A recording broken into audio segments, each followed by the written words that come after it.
আপনি বলেন যতগুলো ব্যাংক নষ্ট হয়েছে, শাস্তি হয়েছে কারো? আমি কয়েকবার আপনাদের এখানে বলছি যে আমি কাউকে শাস্তি দিতে পারি নাই, কাউকে অভিযোগ আনতে পারি নাই। আপনি বাংলাদেশ ব্যাংক দায়ী ছিল না কোথাও? কোথায় কোথায় শাস্তি হলো? তার মানে আমি ভাবছি যেটা সেটা হচ্ছে আমরা সামহাও একজনকে দেখাচ্ছি। কালকে একজন আমাকে বলতেছিল, খুব ইন্টারেস্টিং, সে বলল যে আমি ব্যাংকের বোর্ডে বসে একদিনে 147টা এজেন্ডা পাশ করিয়েছি। 147টা এজেন্ডা যদি পাস হয় তার মানে বোর্ডের পক্ষে এত খুঁটিনাটি দেখা সম্ভব না। তাহলে এগুলো কে দেখিয়ে দিয়েছিল? ব্যাংকাররা?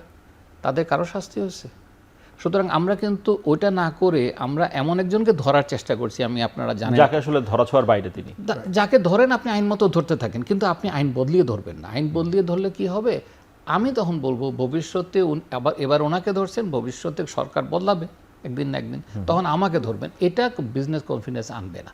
এটা যেটা করে সেটা হচ্ছে দেশ থেকে টাকাটা বিদেশে নিয়ে যাবে এরা।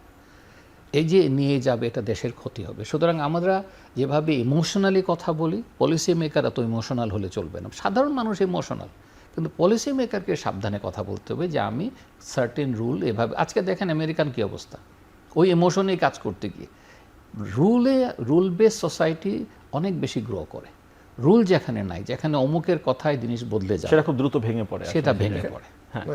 আমার কাছে মনে হয় যে স্যার যেটা বললেন যে দুইটা টিম, আমাদের গভর্নমেন্টে কিন্তু এখন এই জিনিসটা ক্লিয়ারলি যে স্ট্র্যাটেজিটা নিতে হবে সেটা হলো যে একটা ক্রাইসিস ম্যানেজমেন্ট কিন্তু চলছে। আমরা এখন একটা ফায়ার ফাইটিং মুডে আছি, বাট আমাদেরকে এটা ভুললে চলবে না যে আফটার দ্যাট ইনফ্লেশন কিন্তু বাড়ছে, আমাদের রেমিটেন্সের কি হবে, সব কিছু মিলে যাতে একটা এইটার আফটার ইফেক্টটা কীভাবে আমরা ট্যাকেল করব সেটা কিন্তু এখন চিন্তা করতে হবে। এবং সেটা চিন্তা করবে কারা?